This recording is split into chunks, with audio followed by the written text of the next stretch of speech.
Constitution guarantees that we, the people of Pennsylvania, have a right to clean air and pure water. You yourselves admit that the Atlantic Sunrise Export Pipeline would push the air we breathe to illegally dangerous levels. Tonight, let there be no misunderstanding. If you issue permits that allow construction to begin on the Atlantic Sunrise Pipeline, we, the people of Pennsylvania, with eyes wide open, will sacrifice our physical safety, job security, and financial resources through relentless, non-violent mass action to stop construction ourselves. As for this sham hearing, we've endured way too many of these spectacles to stomach another. Just 2 months ago, when you held your last Atlantic Sunrise Pipeline here in this same room, the industry filled up these seats with shills driving trucks from Texas, Utah, Tennessee, and West Virginia to pour fracked up propaganda into your ears. Meanwhile, you sit there in front of us with those blank faces through hearing after hearing as we call on you to fulfill your simple duty to protect our health and safety, often with tears in our eyes and barely controlled rage in our voices. And yet, you rule for the industry every time.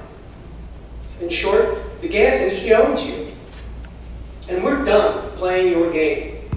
That's why we're walking out of this hearing right now and holding our own event outside these doors. And by the way, we brought our surgical masks to protect our lungs from your permit-happy antics.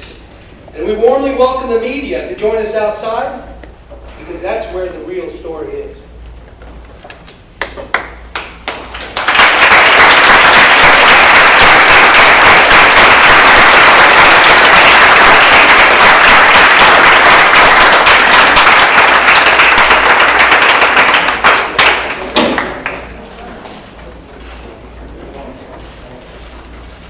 Shame on you.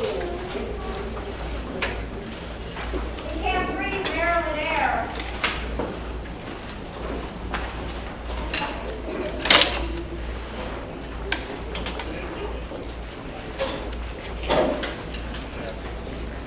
Time and again with both state and federal agencies that holding these meetings merely allows the agency and companies like Williams to check off a box.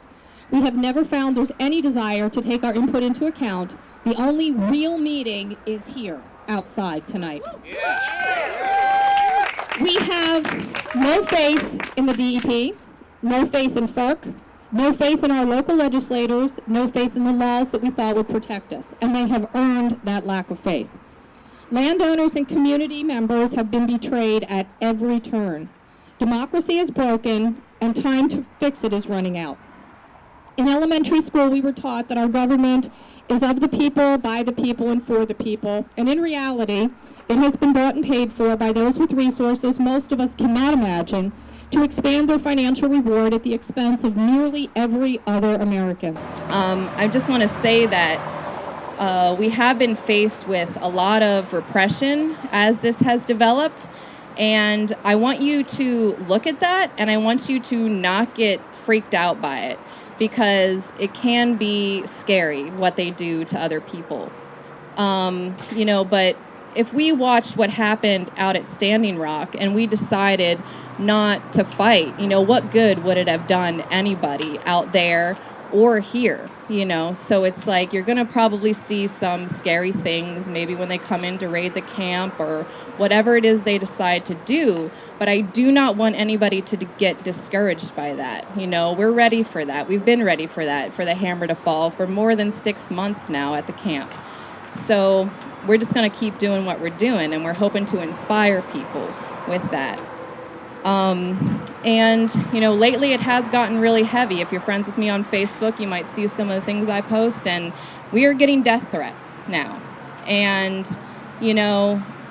that's, something to maybe prepare yourselves for, but to also not be discouraged by it.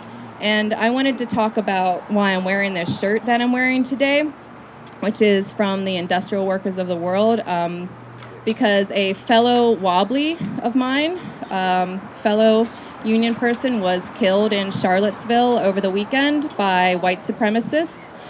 And, I really want people to look at the connections between these entitlements that people have to take the lives of other peaceful people, Like, what is giving those white supremacists that entitlement? What is giving the DEP the entitlement to write us off? What is giving the industry the entitlement to, you know, take our lives with cancer and other things like that? It's all connected.